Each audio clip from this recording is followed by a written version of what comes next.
This dish totally defies that myth that vegan and vegetarian dishes are tasteless. Friends, today I am presenting to you my coconut curried kidney beans. It is a popular dish in East Africa, specifically Tanzania and Kenya, and it's known in Swahili as marage. And it's usually served with rice, which is wali in Swahili. When rice is cooked, it becomes ubwabwa. Yes, Sister Madame is on point with her Swahili today. Greetings, blessings, much love to you all. Welcome to the Novice Kitchen. As you saw, the beans have been soaked because they were desperately needing to be soaked. They needed hydration, and I soaked them for just an hour, washed them thoroughly. Now have been poured into the pot they're going to be cooking in. I've added just enough water to cover the beans, and the water is now 1 inch above the beans.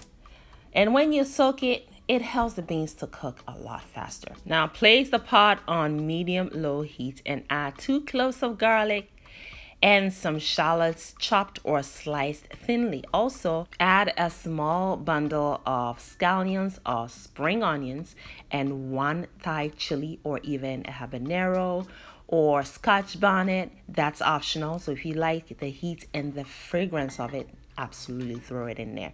Throw the lid as well on and allow it to cook until tender. And each bean is mashable. That should take about 45 minutes. In the meantime, I am prepping some tomatoes, which I have removed the seeds from, and dicing them. I'm doing the same with my green bell pepper. Those are going to be very aromatic in this dish and bring loads of fresh, clean flavors. Now, 45 minutes into the cooking of the beans, I go back and remove the scallions or the spring onions as well as the chili, who are done with infusing their flavor into the beans. The shallots and the garlic, we can't even find them, so you just leave those in there. No need to remove them. They continue to become part of the flavor. Now let's check on the bean to see if it's mashable. And you see that it is. So the beans are done cooking. However, we've lost quite a bit of moisture. So we're going to add a little more water because we need more of the broth in the beans to continue cooking the stew. And when you move the beans, you must see some of the broth. The broth does not need to be obvious on the surface of the beans. Just enough broth to continue cooking. Now I'm going to add my salt. Don't add the salt in the beginning because that will just toughen the beans up. They won't cook for you. You will continue to cook these beans and they will never tenderize. Therefore, only add the salt when the beans are tender enough to where they're mashable. Done. Stir that in and then set the beans aside. Let's start cooking the stew. So in a separate pot, I pour in some cold pressed coconut oil. Yes, coconut flavor is a huge part of this recipe. So let's jumpstart that coconut flavor already. Here are the rest of the ingredients we're going to be needing to complete cooking this beautiful stew. So I pour in my minced garlic followed by some minced ginger. This aromatic combination is an absolute must-have in a dish like this. This is how you start building the flavors, okay? So you want to cook this for at least 30 seconds. And just when you start smelling that intoxicating aroma, go in with your thinly sliced shallots and cook those an extra 2 minutes or sweat them or until they become tender or translucent. And then go in with some salt, followed by crushed black pepper. What is a dish like this without crushed black pepper? And an optional chili flakes and your curry powder. Stir and continue to cook 1 more minute. And the fragrance is blooming like nobody's business right now. It smells great. The onions are becoming beautifully tender, almost caramelizing. So the sugars are being released. It's smelling and tasting good. Now I go in with my chopped green bell pepper and stir that in as well. And we're going to follow up by adding the chopped tomatoes. Now, in the absence of chopped tomatoes, you can absolutely use tomato sauce or about a tablespoon of tomato paste. Okay, I really just wanted everything to be nice and clean and fresh because this dish is going to become eventually extremely rich. So I needed fresh ingredients with a little bit of the acid to cut through all that richness. All right, so now you want to cook it for about 3 to 4 minutes or until you see the tomatoes starting to disintegrate. You want to see almost like a chutney texture or more like a marmalade as well. All right, that should take about 3 to 4 minutes. Okay, so see, I'm starting to having to scrape the bottom of the pot because of the sugars that are being released. It is a great time now to add the beans and stir that in as well to combine homogeneously. It looks great, and I tell you, it tastes even better.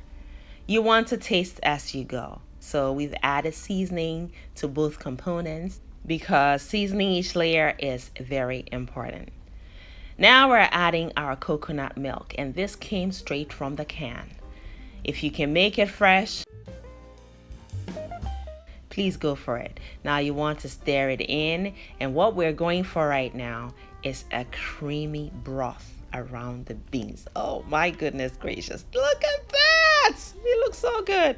I need a little more broth, so I rinsed the bowl with just a bit of water and added that. Now we're going to continue to cook it, just simmer it down, allowing the coconut flavor to seep into each and every bean. Oh my gosh, when I tasted it, I broke into that dance, that happy dance. I'm telling you, this is so delicious, friends. Give it a shot. You'll be so happy you did. And if you're a meat lover, don't even worry. You will not miss the meat in here. I am telling you. This does not need any animal protein. I promise you it. And you're getting the protein from the beans. And the flavor is there. It is there.